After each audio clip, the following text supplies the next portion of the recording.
to the Fantasy Football Fanatics podcast with your hosts Griffin Palmer, CJ Hickman, Jason Cabrera, and Ryan Mitchell. What is up, everybody? Welcome to the show. It is Tuesday, March 27th. This is the Fantasy Football Fanatics podcast, the official podcast of thefantasyfootballfanatics.com. I'm your host, Griffin Palmer, joined by CJ the Hitman Hickman and Jason Cabrera. What is up, fellas? Yo. What's going on? What's up, guys? You guys have a good weekend? Yeah, man. All right. Yeah? No. Nice? No. Relaxing? No. No? I didn't. I worked all weekend. It was no fun.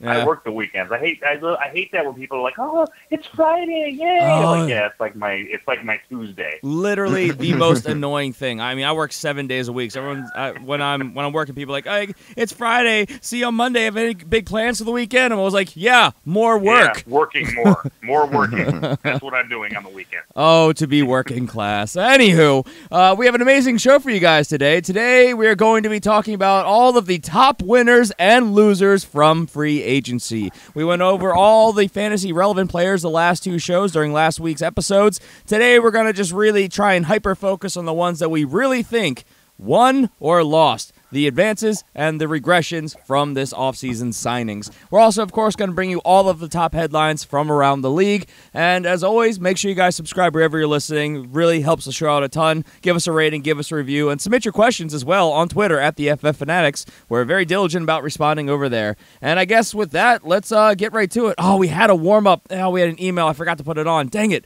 So we'll do that on Friday. Bad. I know that was Already? that was poor planning on my part. I bad apologize. PR work by you, buddy. Oh man! So if any of you out there have questions, submit them, and they may or may not make it on the show. And we promise he'll actually do that. Yeah. Very encouraging. Well, okay. To be fair, we get a lot of questions, and we answer all of them. It's just when it's a good one, we like to answer it on the air.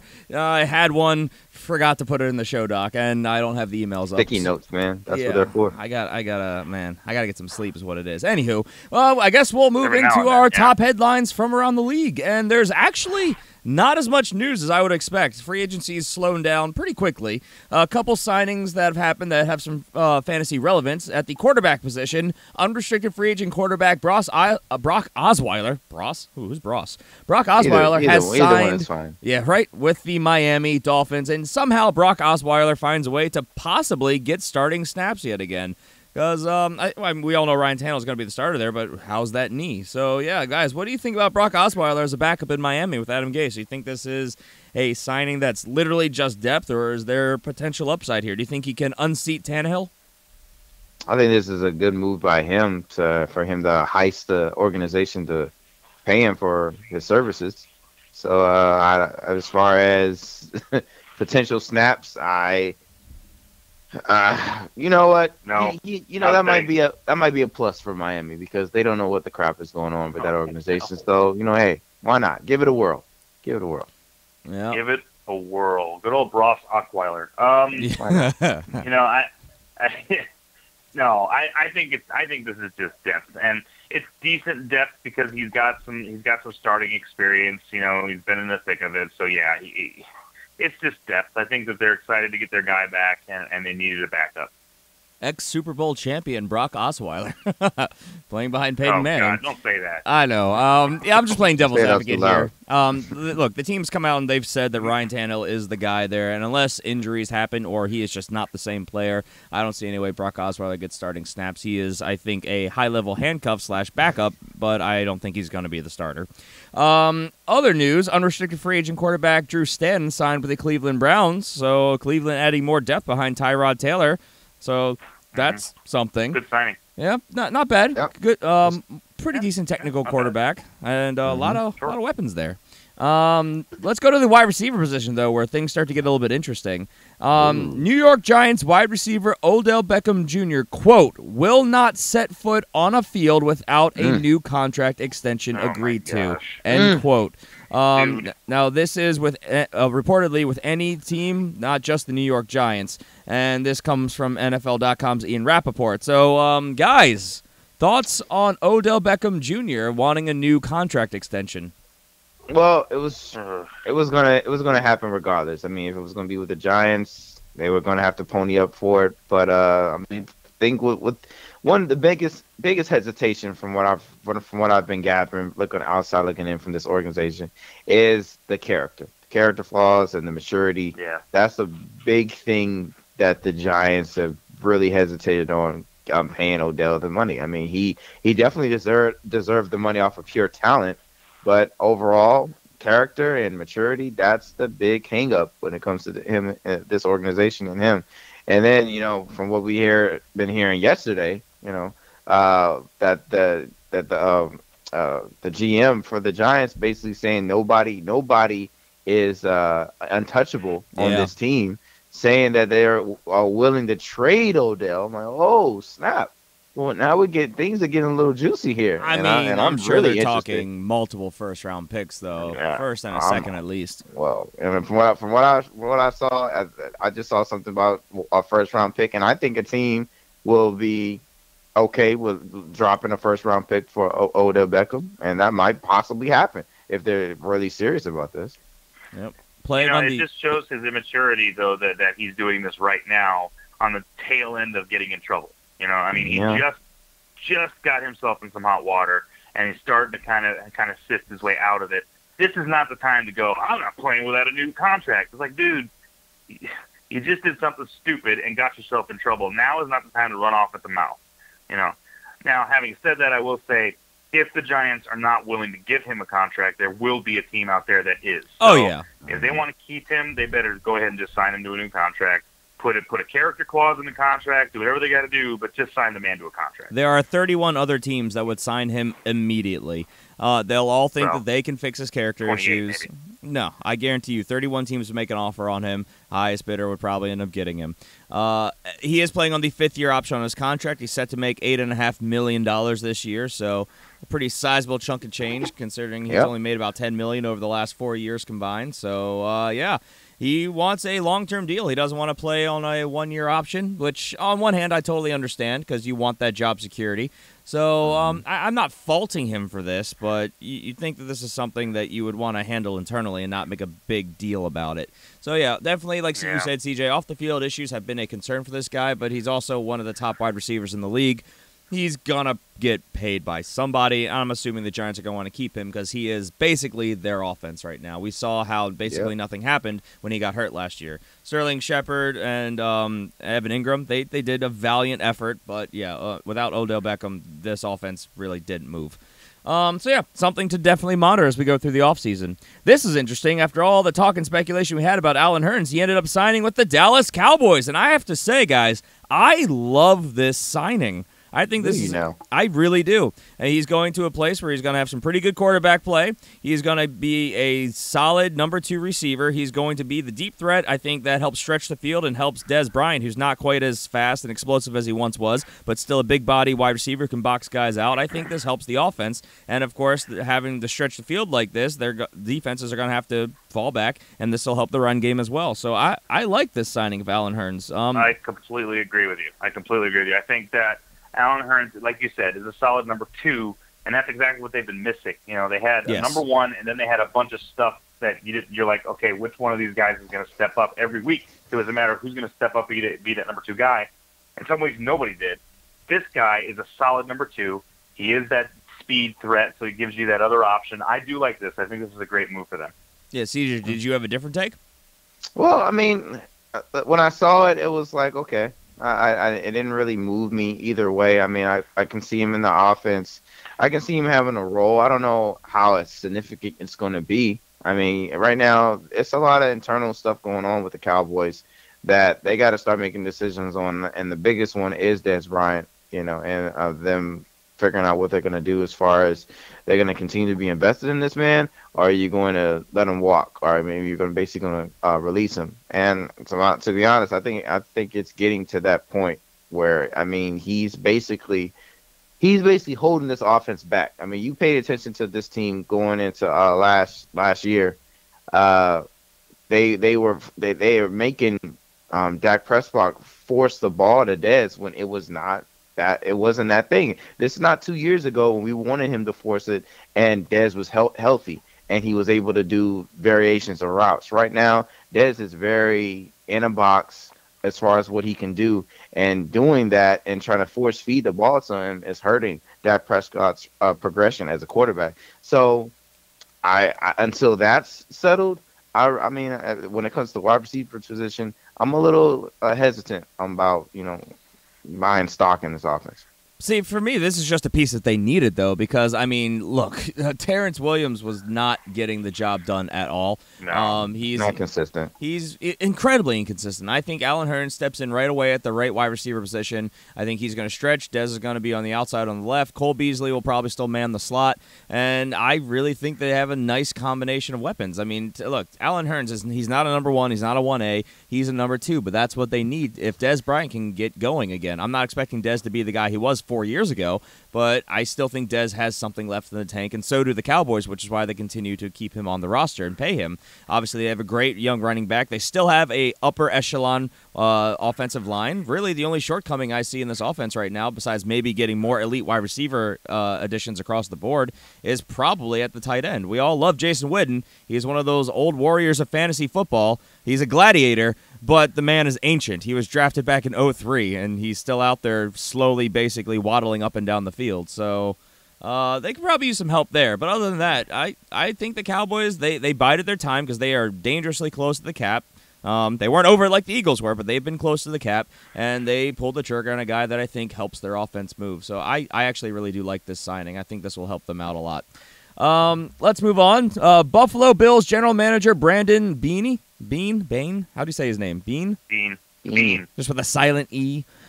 He said that last week's incident with Zay Jones will not affect his future with the team, which is, of course, what you want to hear and what you kind of expect from a second-round pick who's clearly going through some sort of, either mental breakdown or some substance abuse, and the jury's still out on that.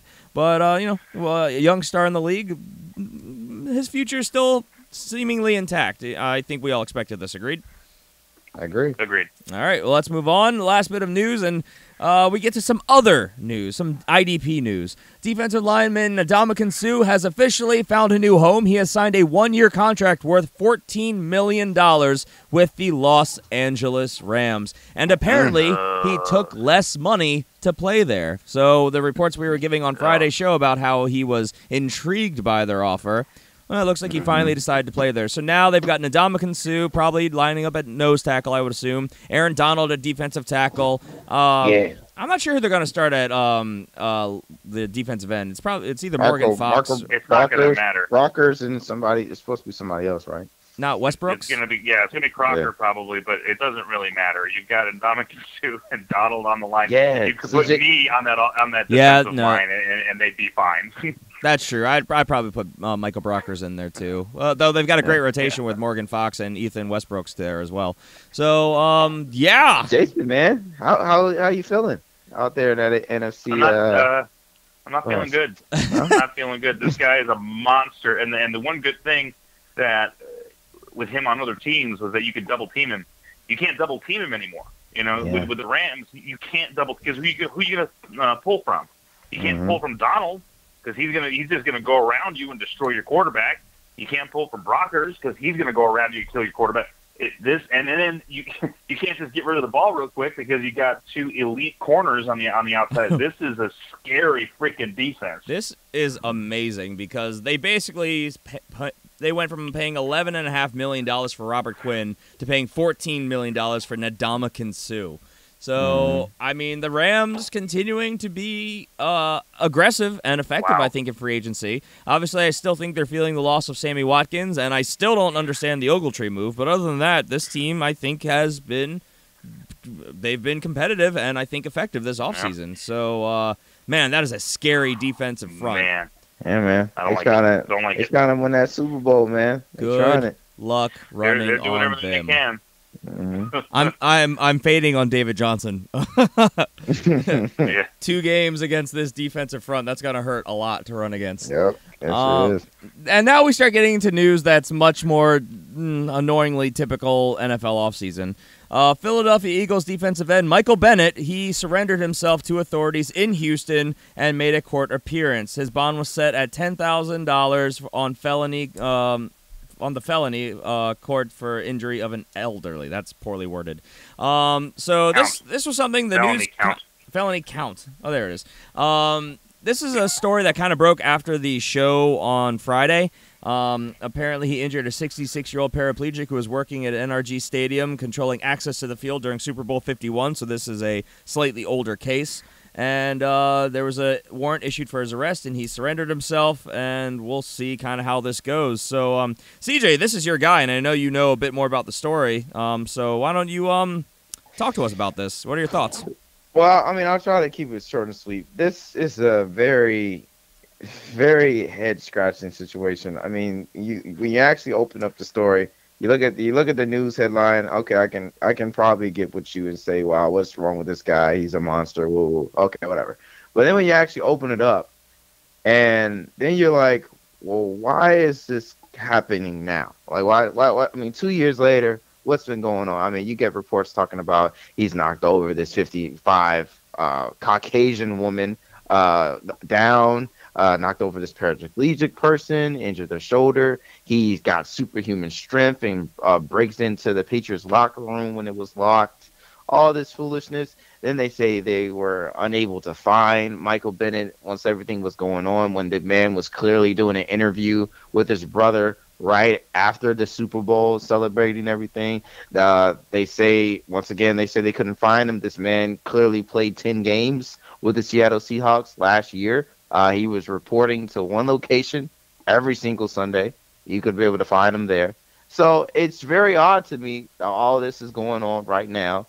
And to be honest, I think this is a money play. I think something's going on with money, and they want to try to get some more. He probably wasn't with it, and they wait till he goes out of town, because out of the country, I'm sorry, and then they bring up all of this. And I think it's very poor as far as the law enforcement goes for this to come about, because the evidence is ridiculous. There's no video evidence apparently inside the stadium where this happened, but you have footage of a guy stealing Tom Brady's jersey.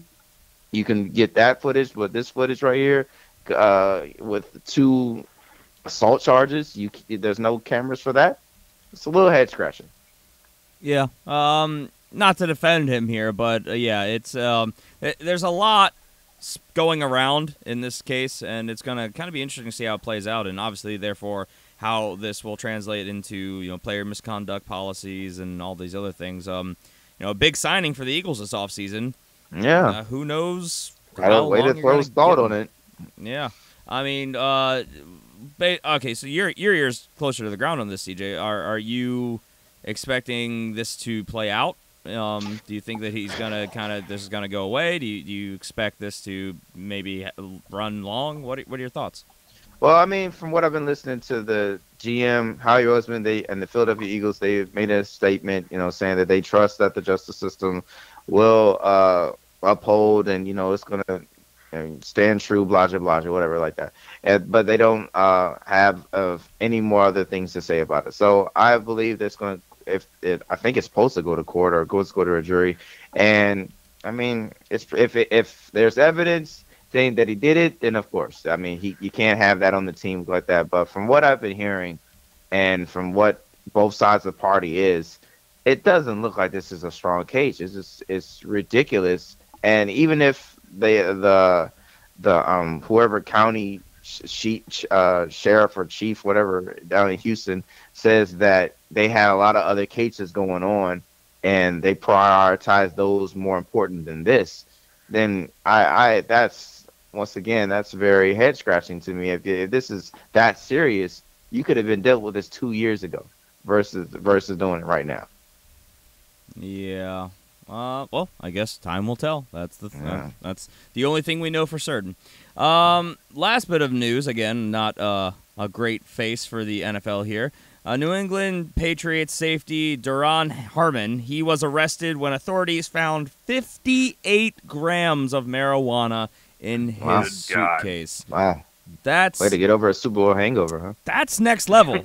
That's quite a bit. I don't partake in this particular activity, but I know that's a lot. So, yeah, this this happened. So yeah, all right, let's move on. And with that, let's go. Let's actually move on to our topic of the day. The reason everyone is here, and that is the winners and losers of free agency. Now, we all kind of picked a couple here. We picked about 3 to 5, is roughly what we did.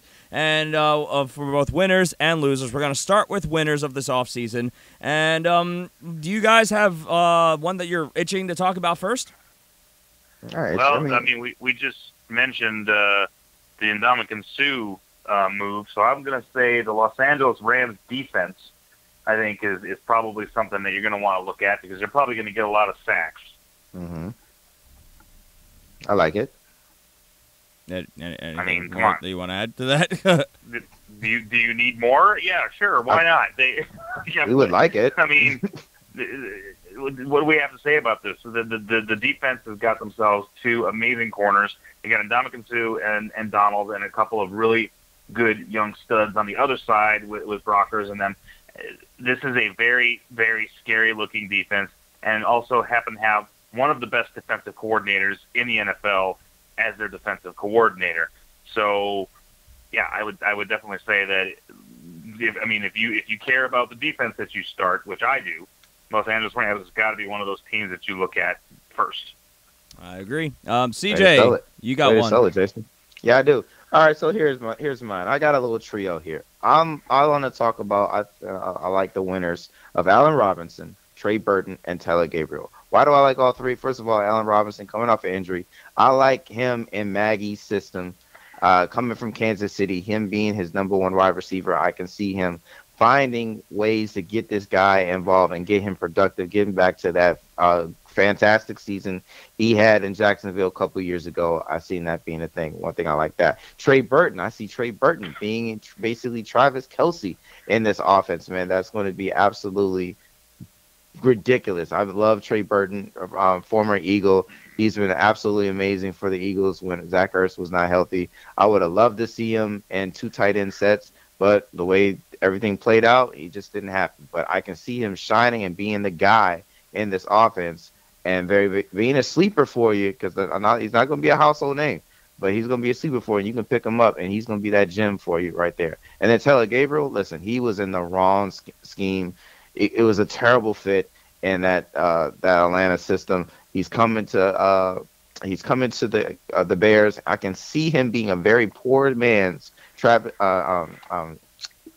Hill in this offense. Like Tyreek Hill was the main guy in the Kansas City Chiefs. So I like all 3 of these guys, and I definitely believe that they're going to be very productive this year. Yeah, and actually that bleeds into Jason's, one of your guys. Yeah. Hey, look at that us. Actually hey. leads in, since we talked about the pass catchers, you got to talk about the quarterback. I mean, Mitchell Trubisky got an absolute upgrade at his receivers. I mean, we talked about it all last offseason, all during the season. They had the bargain bin guys there. The best guy that they had was Cameron Meredith. And it was like, okay, well, who's he got to throw to? Poor young rookies trying to make it happen with no weapons. Now he has got a lot of really good weapons. He's still got Cameron Meredith, but now he's got Gabriel, Robinson, and Burton, and the ability to get the ball to him. I mean, this is going to be a much better offense than what we saw last year, and we did see flashes of brilliance last year from this offense. So I think that this definitely ups Mitch Trubisky's stock in my book. Yeah, I mean, can't argue with it. There's an infusion of young talent at the wide receiver position. He's stepping in his first full year as a starter, second year on the team when plenty of starts under his belt already. Yeah, it's definitely a win. There's no way around it. He definitely didn't lose this offseason. Lots of weapons. For me, similar situation, but I'm going to Kansas City. Patrick Mahomes. Now, this is a guy who obviously the team loves a lot because they shipped off their quarterback who has one of the winningest records over the last however many, 3-4 years with the Kansas City Chiefs. Sending away Alex Smith, who, by the way, is one of my losers of this offseason. But, I mean, look, Patrick Mahomes, he steps in, and he has just an unbelievable opportunity in front of him. This is something I really like to see, especially with young quarterbacks, when they're getting their starts, surrounding them with talent while you're not having to pay the quarterback big money. This guy has a pass-catching core of Tyreek Hill, Sammy Watkins, freaking Travis Kelce, and then at the running back position, pass-catching running back Kareem Hunt. He has explosive weapons all around him, so to the point where he just has to make very small, high-percentage throws, and then they're going to juke somebody out, break a tackle, take a whole bunch of additional yards, and then guess what? That translates to pretty darn good stats for this guy. So for fantasy, Patrick Mahomes is one of those guys who I think you're going to be able to get pretty late in your drafts. He's probably going to go as a quarterback 2 with definite, probably mid to low range quarterback 1 upside. So I mean, I'm rising on Patrick Mahomes. Now, I'm always a little skeptical about young players, especially when they're first stepping in there. They're going to go through learning curves, so that's why I'm not saying that he's an every-week starter, but I think he's going to be a streamable and very safe choice, one that's probably going to be rostered in your fantasy leagues. Who wants to go next? We went twice, man, so you got to go again. All right, that's fair. Yeah, go for it. I mean, happily. My next guy is a guy who I'm begrudgingly saying a winner, because he's definitely a winner. I think the team overpaid. But that is Jerick McKinnon, going from the Vikings to the San Francisco 49ers. Oh, Jerick McKinnon. All right, so if you've been with us for any period of time, you know that I'm not the biggest Jerick McKinnon fan.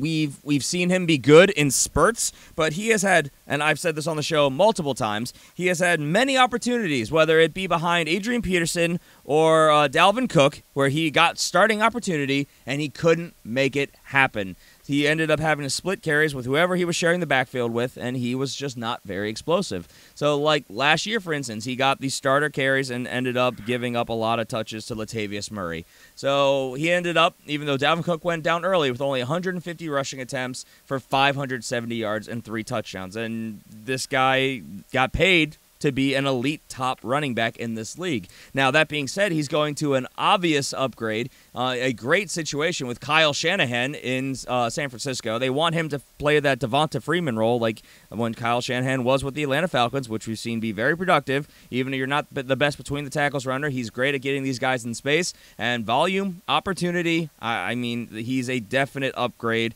He went from being probably a late-round flyer to a guy that's probably going to go in the mid-rounds, if not considerably higher. I could see this guy going in the late early rounds. It all depends on how things shake out with him and Joe Williams, who we all like here as a show. We think is a massive sleeper, especially since he got hurt before the season started last year. But it's looking like, and what we're hearing is that he's going to kind of play that red zone role. So maybe touchdown upside with Joe Williams, but Jerick McKinnon getting a lot of the volume. So he's a absolute winner this offseason, especially for fantasy. So all right, now who wants to go next? All right, I'll go next one. Listen. So my guy is I'm gonna go with the tight end position. A tight end position that is we saw last year was very inconsistent as far as if you didn't get the top guys, it was very hit and miss on who you're gonna get. But a guy I'm projecting for this upcoming season, man, that I really like, Austin Seferian-Jenkins. He signed with the Jacksonville Jaguars. He's a definite upgrade in that system as to being the main tight end over Mercedes Lewis. Definitely younger, more talented, and I like his versatility in this offense. So I'm gonna have to say he's a winner. He's a winner to me, and he's probably gonna be a late guy that you can be able to pick up and you put in your system just because the opportunity is great, and he's a good player in this scheme. All right, Jason. Yeah. And I'm going to go ahead and segue again since CJ is setting me up so nicely hey, man, tonight. I appreciate that. That's that West Coast connection right there. That's how that goes, man. Teamwork. So, talk about tight ends. I'm gonna keep talking about tight ends. You're talking about a tight end moving to a new team. I'm going to talk about a quarterback moving to a new team with the existing tight ends, and I'm talking about Sam Bradford moving to Arizona. So the Arizona tight ends have not been featured in the past because with Bruce Arians, they were pretty much just extra blockers. Well, that's not the case anymore. With Sam Bradford coming in, Sam Bradford loves to throw the ball to his tight end. We saw what happened when he got to Minnesota with Kyle Rudolph. He just absolutely loves throwing the ball to his tight end. So I think that the Arizona tight end position in Jermaine Gresham, Troy Nicholas, if he sticks around, and Yafani Moma, are going to have an opportunity to be much more productive in the passing game. So you should see their stats rise just a bit. Fair enough. Okay. Well, if we're all going to be talking about tight ends and stuff, I mean, I'll throw out one. Might as well. Sure. this wasn't even the guy that I'd queued up. I don't even have my tabs up, but I just kind of want to keep the ball rolling, and that is Jimmy Graham. Look, I know that I have been hesitant about him here on the show since his signing, and I still hold some of that skepticism. It's just the history of tight ends in Green Bay that's very concerning to me. But this argument's made every offseason, this is the best tight end that Aaron Rodgers has ever had. Now, I would not be thinking that he is a definite winner here, because last year he did have 500-plus yards and 10 touchdowns. That's a solid tight end performance. But the releasing of Jordy Nelson is a massive boost to Jimmy Graham. I think Jimmy Graham is going to be one of the two main targets in the red zone, him and Devontae Adams for sure.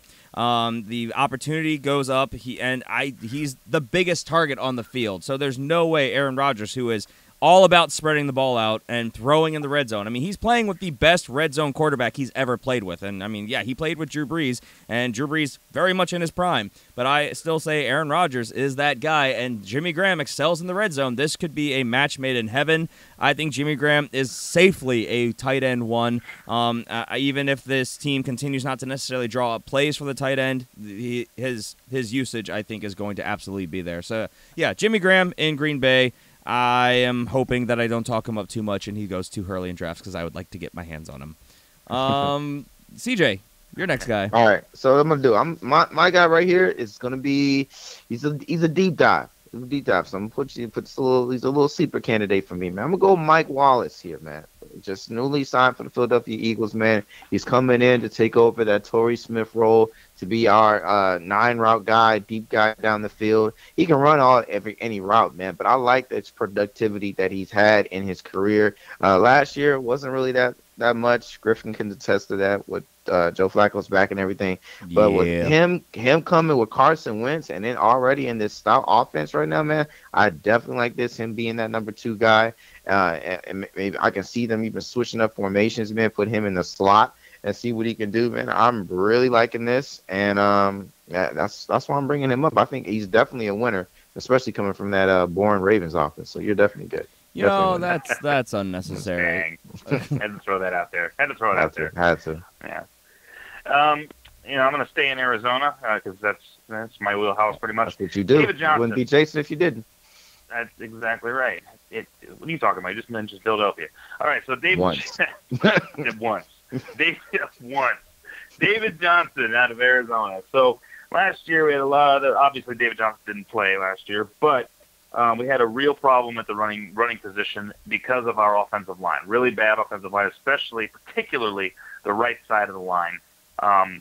Just porous and lots of injuries and stuff like that. Well, we've signed Justin Pugh and Andre Smith, who's a really good run-blocking tackle, and solidified the right side of the line. And then the left side of the line is also solidified with D.J. Humphries coming back and Mike Iupati hopefully going to be healthy for this season. And I think that this solidifies that offensive line and is going to give David Johnson the ability to have some running lanes this year. So I think that raises David Johnson's stock, if that's even possible. Yeah, I see.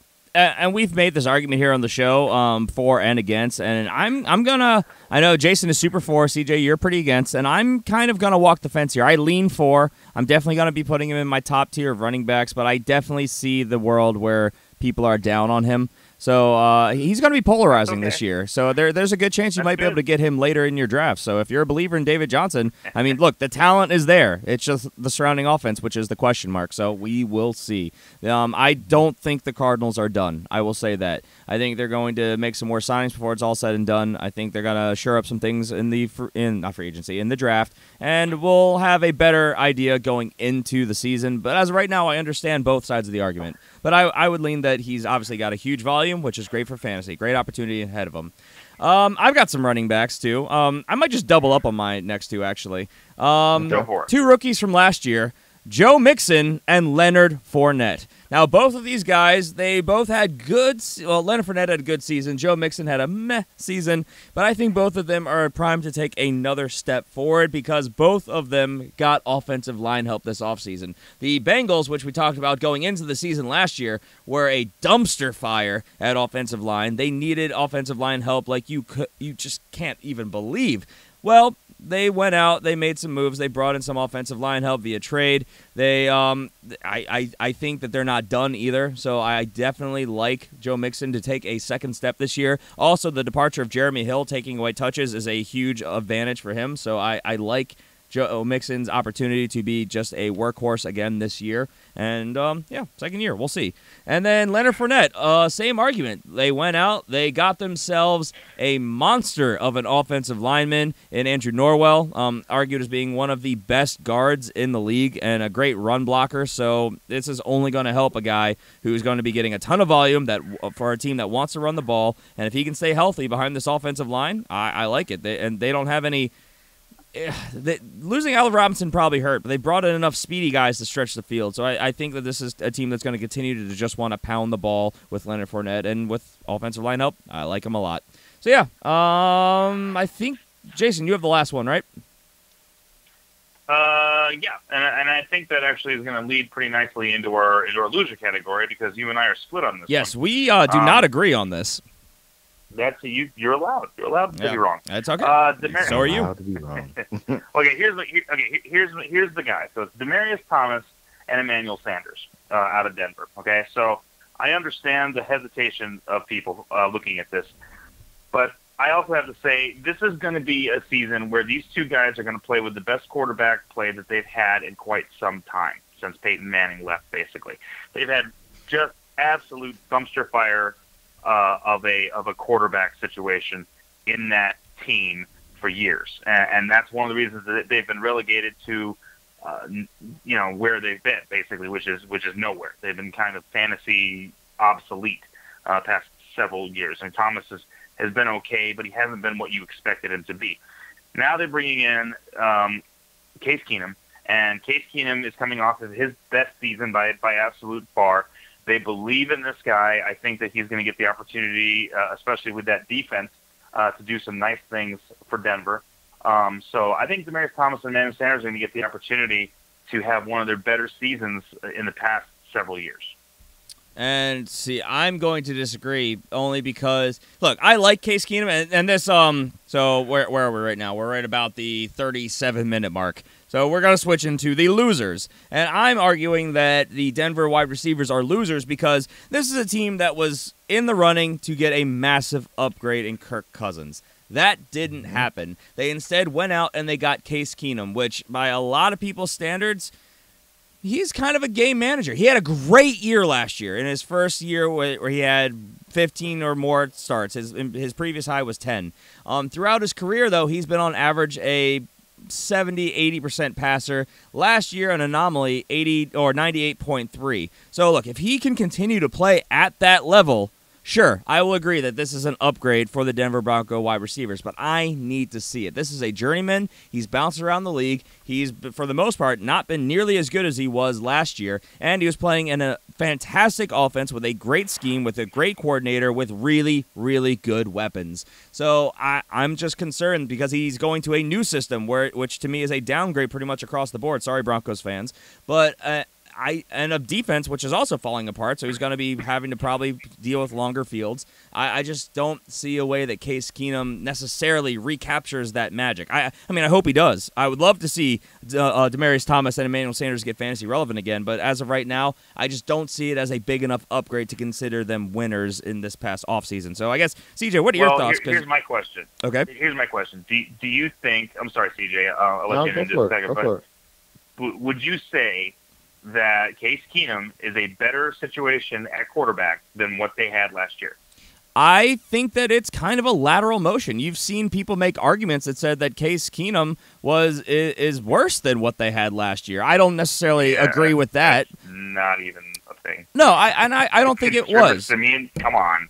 Well, like I said, I don't think that it was, but there are a lot of analysts, very, very well-respected analysts around the NFL that cover football that have been making this comparison and saying that this was not a step forward.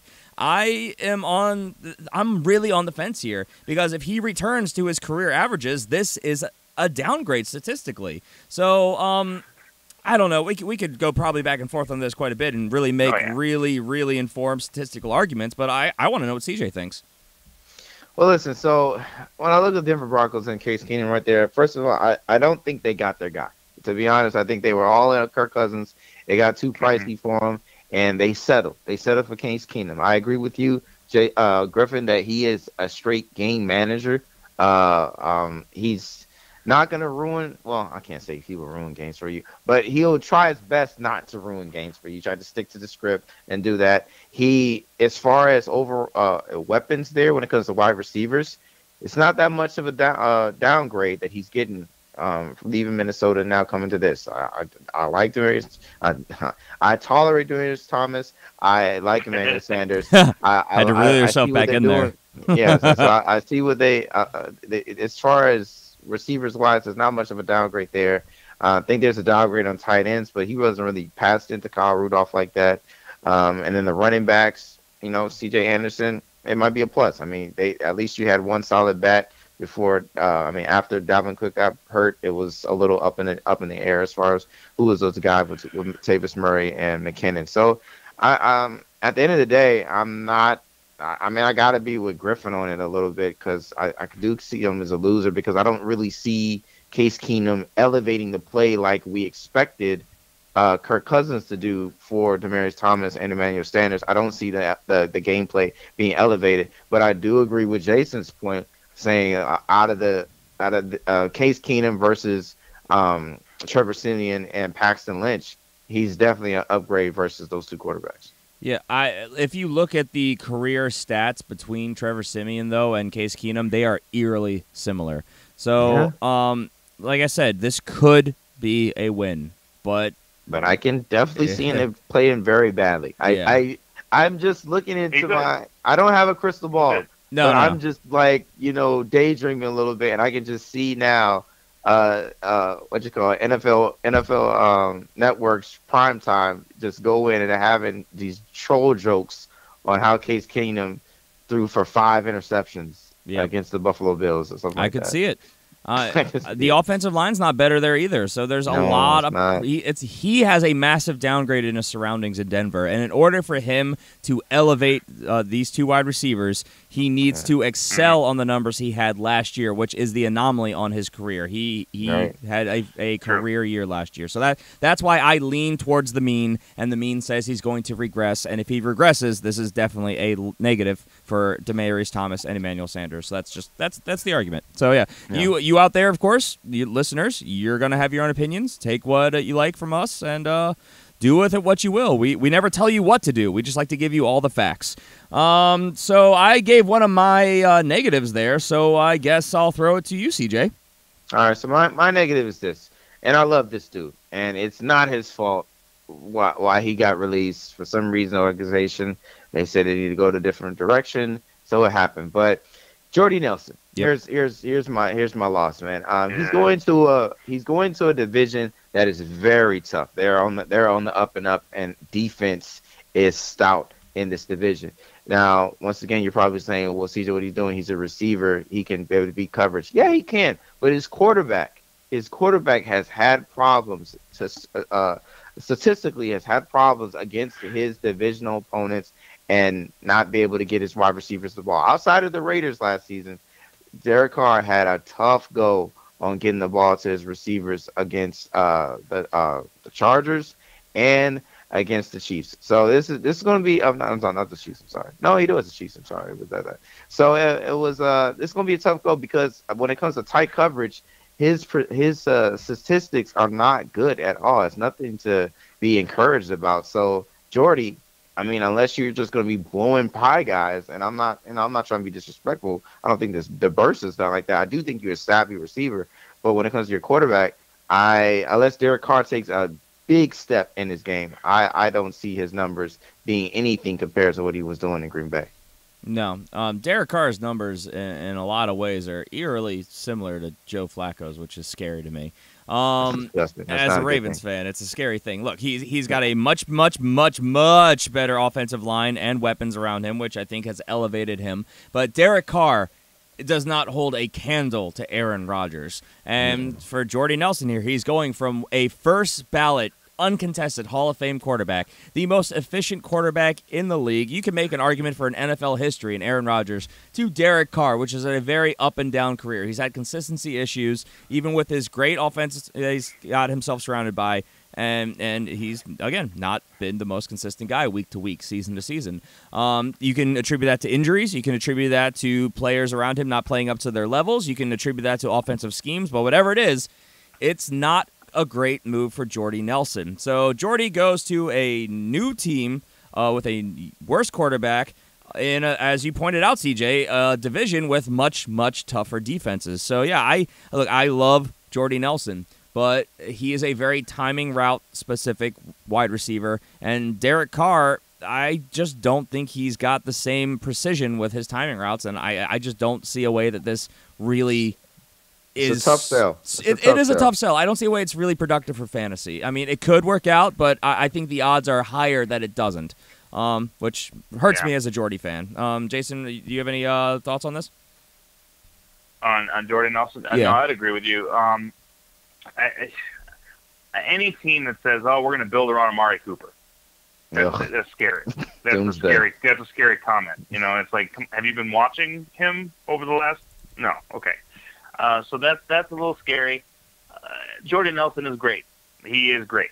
You know, but as you said, he did not help his situation. He's walked into a buzzsaw of a division with defenses. And he, as you said, you can't help but downgrade when you go from Aaron Rodgers to pretty much anyone else in the league. So, yeah, I would agree with you guys. I'm trying to bring up something really fast. I saw this comparison. I want to make sure I get the numbers right. So Jordy Nelson is going from a position where he was getting his last full year with Aaron Rodgers, 97 receptions, 1,257 yards, and 14 touchdowns. The year before that, the yardage was even higher, and the touchdowns were about the same. You know, good double-digit touchdowns. He's filling a role of Michael Crabtree, which last year he got 58 receptions, 618 yards, and 8 touchdowns. Clearly, that role in the offense is not nearly as effective or featured, so you have to downgrade Jordy Nelson. Clearly, just looking at that alone, a downgrade. Because I compare Michael Crabtree and Jordy Nelson at this point in their careers to be eerily similar players. We're getting to Mr. Crabtree. Don't you worry. Oh, yeah. I feel like that's unnecessary, and I wasn't going to get into it, but now I hate you a little bit. I guess I'll change directions though, and I'll say one of my guys who I already referenced, Alex Smith. So Alex Smith, he went from the Kansas City Chiefs. Offense, which is just loaded with, as I was making the argument for the person who is succeeding him, Patrick Mahomes, that is just loaded with unbelievable playmaking talent. They may not be the biggest, they may not be the fastest, though they're pretty darn fast, but they make plays. They break coverage, they contest balls, they can juke people out in the open field and make guys miss. They make big plays. They make their quarterback play better and look better and end up with better statistics. He's going to the Washington Redskins, a offense that is, I would say, pretty substantially surrounded with question marks. At wide receiver, they have Josh Doxson, Jameson Crowder, Paul Richardson. I wouldn't put any of them even remotely on the tier of any of the guys, really, in Kansas City. Would you guys? No, not at all. Not at all. No, I mean... Maybe Albert... What is Bird Alert? Maybe Bird Alert was probably compared to Josh Doxson. No, but, I mean, comparing him to, Sammy Watkins and Tyreek Hill, I mean, it's not even close. No. So you've got that. At tight end, you're going from Kyle Rudolph, Travis Kelce to Jordan Reed, which Jordan Reed, yes, amazing freak athlete, but he's always hurt. Never so healthy. You will not. I'm putting it out there right now. You will not get a full season out of him. And then you're going from Kareem Hunt to freaking Samaje Perine. How is this going to work out? The defense is worse. The offensive weapons are worse. The offensive line. People make arguments either way. I think it's pretty middle of the pack. It's just not a good situation. So Alex Smith, who had a career year last year, Mind you, I mean, hey, kudos to him, but that was by far an outlier on his career. I don't see any way that he makes that happen again, because a lot of those big yardage that he got, which made this career year where he got to 104.7 quarterback rating, his average on the season. Fantastic. He broke 4,000 yards for the first time in his career. 26 touchdowns, a career high. But a lot of that was short dump-off passes where Kareem Hunt or one of these players broke a play big and took it to the house. And so it's not really what Alex Smith did, it's what the weapons did. I don't think he has that in Washington. Therefore, I will not be looking to acquire Alex Smith in my fantasy drafts. What are your guys' thoughts? He's gonna have to make magic, man. He's gonna have to do a lot to get into it, because just like you said, it's tough. It's tough because there's no clear-cut number one guy that can take over a game in this offense. And I mean, people can probably make an argument for Jordan Reed, but once again, I have to question that, because like, is that truly a weapon? A weapon should be defined as something that's available to you. Jordan Reed is never available to us, and if he is, there's only 3-4 games, and then he's out again. So like, his career has been just riddled with injuries, man, and it's tough. So I don't see Alex Smith really succeeding in this offense, especially nothing compared to what he did last year. I mean, that last year was ridiculous. But yeah, man. So it's tough. That's tough for me. Yeah. Jason? No, you guys pretty much hit it on the head. I mean, Alex Smith is a phenomenal game manager. He's maybe the greatest game manager of all time. I mean, with his win record, the things that he's done, that's not a crazy statement to make. But he is a game manager, and game managers have got to have weapons. They've got to have a good scheme. They've got to have a good team around them. I'm sorry, Washington fans, but Alex Smith has not gone to a good team. He's gone to a team that squanders what they have, that squanders their opportunities, doesn't do what they need to do to improve this team, and they get distracted by other things and things that are shiny and take their focus off what they're supposed to be doing. So, yeah, I'm not happy for Alex Smith at all going from Kansas City to Washington. I think that he definitely downgraded his situation. Yeah, I mean, and I don't want to again pile up on the Redskins here, because I do like the coaching staff. Jay Gruden, he's got a track record of being pretty good. He's not elite, but I think he's a pretty decent head coach. He's a good offensive mind. Matt Cavanaugh is pretty decent as well. It's really just front office that I have problems with, and they're building teams. I mean, their mismanagement of this team is what's led them down this road, giving up all those first-round picks for RG3. Having a franchise quarterback in Kirk Cousins and not making it work out. Various other players along that time period that have come and gone. So it's sorry. We'll just move on. I don't want to pile on the Redskins, but yeah, Alex Smith, he is a loser to me this offseason. So CJ, your next guy. My next guy is, I mean, I was going to talk about Paul Richardson, but we already talked about the Redskins. They're bad. So I'll just, it's a twofer. We'll just throw it in. Yeah, just throw it in. My guy, I mean, we're talking about Michael Crabtree. Missed him earlier, man. Listen, Michael Crabtree is a guy that we all liked on this show, especially in the Oakland system, because he was the guy. Him and Derek Carr, they had connection.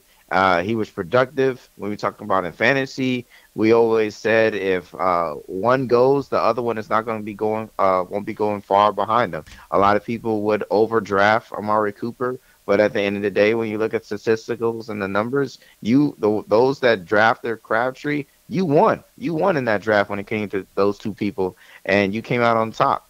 Now in this system with the Ravens, you got to look at it differently, man. It's not the same. You got Joe Flacco there. This offense runs totally different. It's we got our Ravens guy. He's going to break it down a little more to me, but I just don't feel comfortable and confident with Crabtree going off like he used to in Oakland and seeing him, doing that same thing with Baltimore. I just don't see it. I don't know. I doubt the abilities of Joe Flacco to get the ball to him, and for Crabtree to be consistent in this offense. So it's a tough sell for me, and I'm hoping Griffin could probably sway me into liking Crabtree some more this year.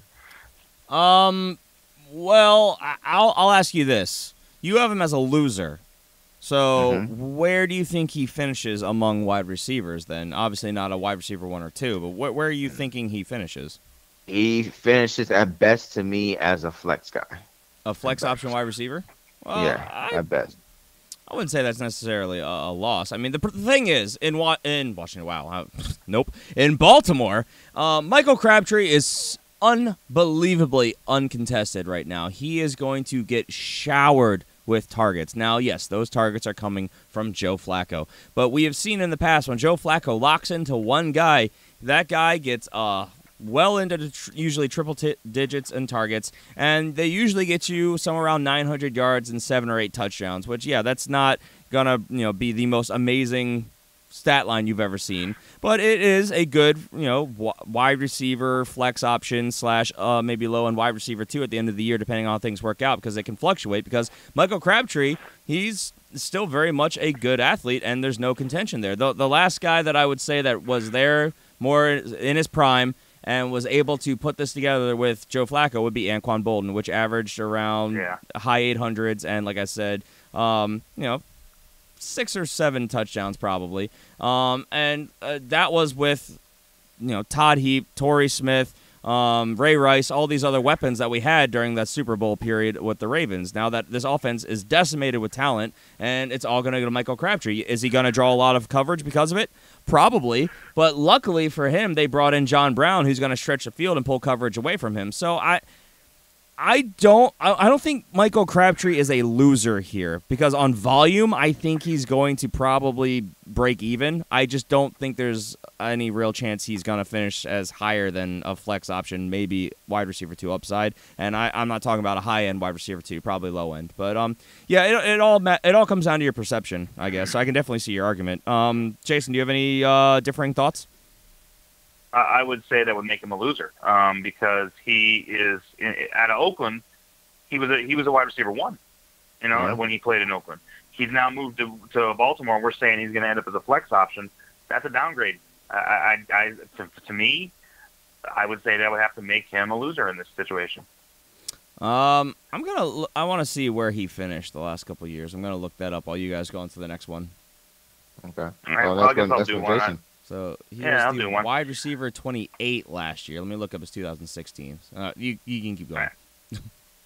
Yeah. All right. So I'm going to go with Blake Bortles, Jacksonville. Look, when you lose your number 1 weapon, you're a loser. That's all there is to it. You've lost the guy that makes it all happen for you. Yeah. So I think just losing Allen Robinson, right? All that by itself, for me, downgrades Blake Bortles' opportunities to be as consistent as he could have been this year and get as much production as he possibly could. So for that, I had to put him on my loser list. I mean, Allen Robinson didn't play for him last year, though. I mean, in name alone, yes, in position he was the number 1 guy. But, once again, you had Allen Hurns. He was filling in for a while, and they were still getting things going. We saw Marquise Lee make a step forward this past season. Then you got Keaton Cole was a guy, Deaton Westbrook as a dude that. So I don't know. I mean, I think I won't disagree with you as far as him as just him alone, because I know the organization is not. I mean, they're starting to give him another chance. He's kind of like a guy that keeps messing up and cheating on his girlfriend, and she's just like, you know what? I'll give him one more chance. That's what the Jets. But the Jaguars are doing one more. One more. You get one more opportunity to show me why I should trust you. That's what the Jaguars are doing with Blake Bortles. But so I mean, talent alone, I can see your argument on that. But as far as what you're saying with Allen Robinson, I mean, he didn't play last year, and they were 1 game away from the Super Bowl. So I got to disagree when it comes to that.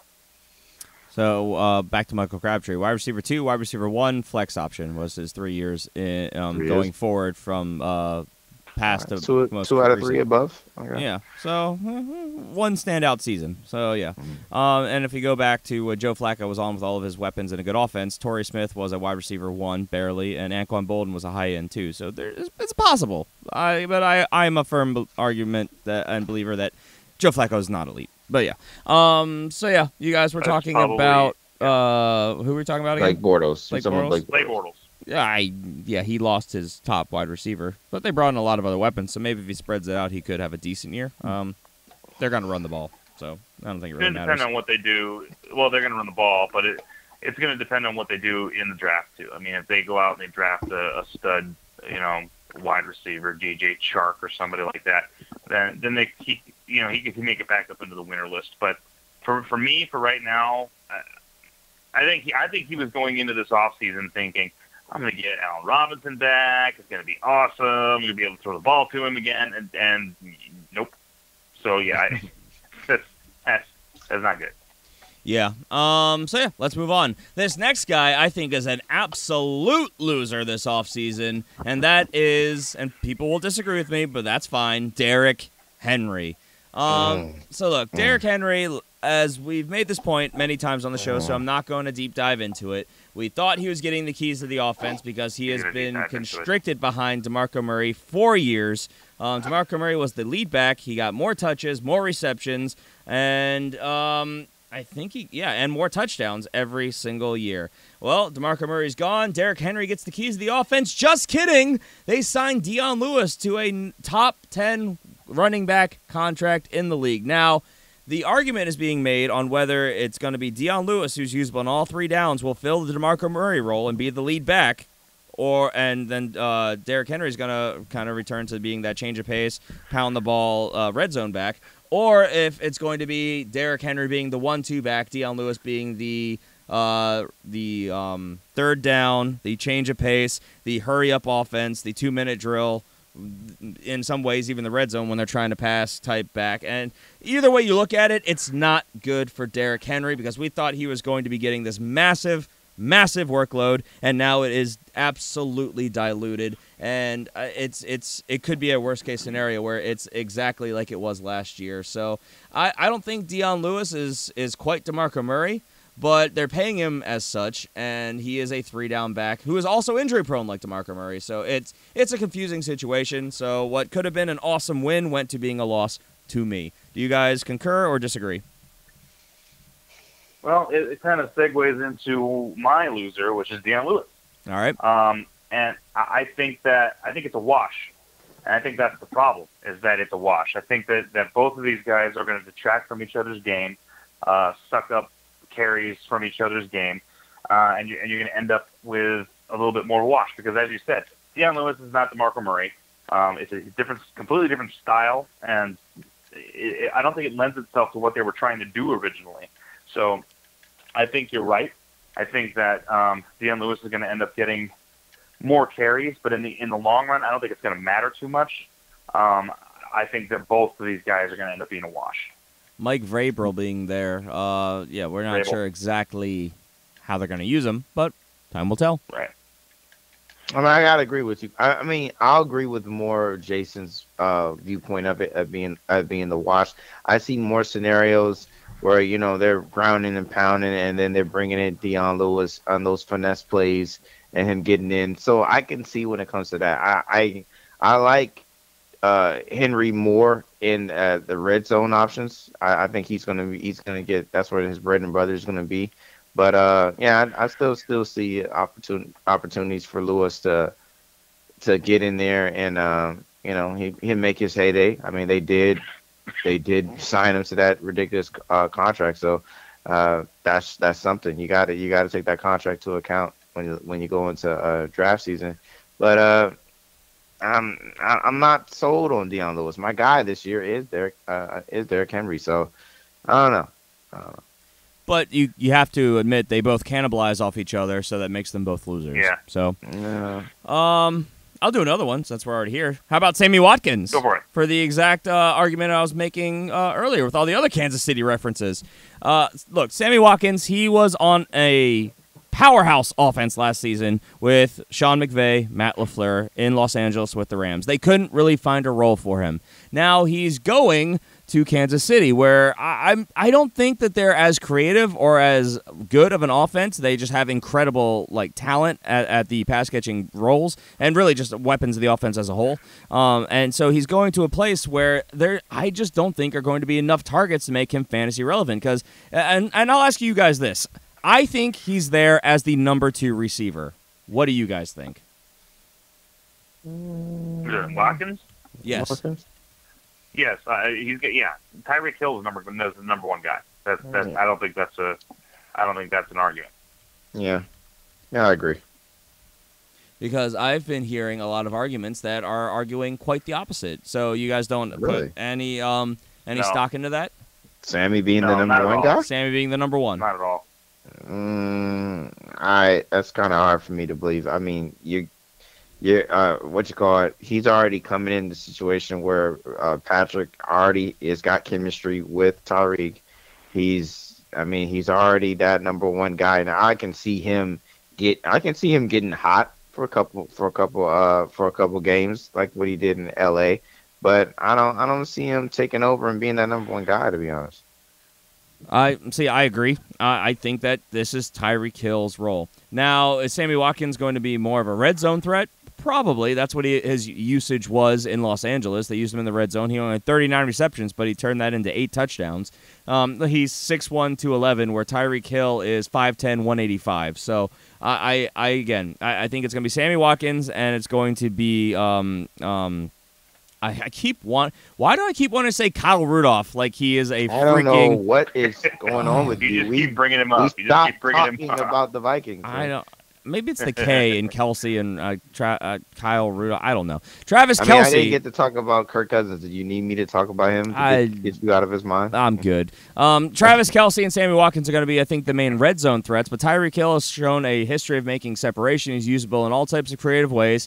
Kareem Hunt, heavily used in the offense as well, obviously as a running back because he's their lead running back, but also catching the ball. I just think there's way too many mouths to feed, and I don't think there's any way that Sammy Watkins is able to improve over what he did last year. I think last year is basically his ceiling, right around what he did. I made a much longer argument about this when he first made the signing there, but that's basically the cliff notes. And what do you guys think? Is this a con or is it a pro going to Kansas City? I've already agreed with you. I'm not agreeing with you again. Fair enough. I would. He just likes to hear me say I agree with you. That's what he. All right, I'm going to say it's a pro because it's still the same type of offense he's coming from in LA, where he thrived and had a good stretches of games. But like I was just saying, I still don't see him being the number one guy there, which is probably going to end up being good for him, so he doesn't draw that number one coverage, and he can probably take advantage of that second or even third cornerback. And whoever defense they're playing. So once again, I like it. Mobile quarterback, not having to be stressed to be the number one guy. I'm gonna say it's a pro. But how can you say he thrived in Los Angeles? He only had 3 games where he topped 60 yards. If he didn't score a touchdown, he's basically useless for you. Well, he was basically definitely useless in Buffalo because he never played. So he actually played some games in LA. So let's just look at the little progression. There's a little progression going on here. That's what I'm saying. You're not worried about thriving. Yeah, but you're not worried about all the other mouths that are already established in that offense? Well, no, because I'm not drafting Sammy Watkins, but I'm still not gonna crap on him going there and saying that I don't think it's a loss. Well, because he's not gonna be the number one guy. You're not drafting him to be the number one guy. If you do draft him, you're drafting him to be a dude that can get maybe a touchdown and some 60 yards for you, and that's a decent day. I don't see Sammy Watkins in this system, and I don't think anybody else should be looking at him in this system to be a 115, 130 receiver with 9 catches and a touchdown. That's not happening. It's not happening in Kansas City. He's going in the 5th round right now. Is that too high for you? Yeah, that's a little too high for me. I would agree. Do we have any more? Any of us? I've got one more. No, I think I'm good. I have one more. Go for it. Oh, wow, we got to get out of here. We're over an hour. All right, rapid fire round. Lightning round. All right, cool. NFC West quarterbacks with the upgrades on the defense for the Rams. I have a bad feeling for all of the quarterbacks in the NFC West that are not Jared Goff. I feel like this is basically focused on one team here. Maybe 2 teams. The Rams? Maybe 2 teams. Well, I'm really just you and the Seahawks. I'm I'm talking about us. I'm talking about Garoppolo over in San Francisco. Anybody that's I got don't to think play he's the Rams no, twice a year. He doesn't have to be concerned. He'll be good. He'll be fine. I think this is more centered to Seattle and Cardinals. I think that's what needs to be happening. Matter of fact, I'm just going to go ahead and change that for you while you're sitting there. No, I completely agree. The Rams, besides, again, the confusing movement that was made at linebacker, this defense has massively upgraded across the board. So, yeah, it's a scary, scary, scary defense with a very good offense. They're pushing to be serious Super Bowl contenders. Great defensive coordinator, great offensive-minded head coach. Yeah, so that's that. My last one is going to be O.J. Howard. Everyone loves O.J. Howard. Everyone wants to see him break out. And as we already talked about, probably not going to happen anytime soon. Why you got to smash my dreams, man? Because I'm a realist. Because he loves to. I don't love to. I just know that Cameron you Brate. do. Look, Cameron Brate signed a 6-year deal there. He's going to be there for the long haul. Cameron Brate has a great rapport and red zone usage with the quarterback, Jameis Winston. O.J. Howard is noted for his blocking and was used in blocking situations more than passing. It's probably going to be more of the same going forward. If O.J. Howard's getting the full workload, the full Hunter Henry treatment like we're expecting to see this year, yeah, love it. O.J. Howard. Let's draft him as a number 1 tight end and see what happens. But no, O.J. Howard, with Cameron Brate re-signing, massive dip and downgrade. So I'd have to say he is a loser this offseason. So with that, we have to get out of here. So with that, that's going to do it for us today. Please make sure you guys tune in on Friday. We will be back with a brand new show. If you like what you're hearing and you want to help support the show, head over to patreon.com/thefantasyfootballfanatics. Make sure you subscribe wherever you're listening. Follow us on Twitter at the FF Fanatics or individually. I'm at GPalmerFFF. CJ's at CJ Hickman89 and Jason is at Jason Cabrera 13. Any parting thoughts, guys? Guys, please, iTunes, get on there, review, rate, the comment. Apple Podcast service or whatever they're calling it, whatever that thing. Just do work for us, please. Yeah, or Google Play, or any one of those big streaming services. Jason, any thoughts? Rate us, man. Rate us. Give us a rating. Give us a review. Give us all that stuff. Come on, we need the feedback. We crave it. We do. We like it a lot. All right, we're out of here. Everyone take care. We'll see you on Friday. Bye.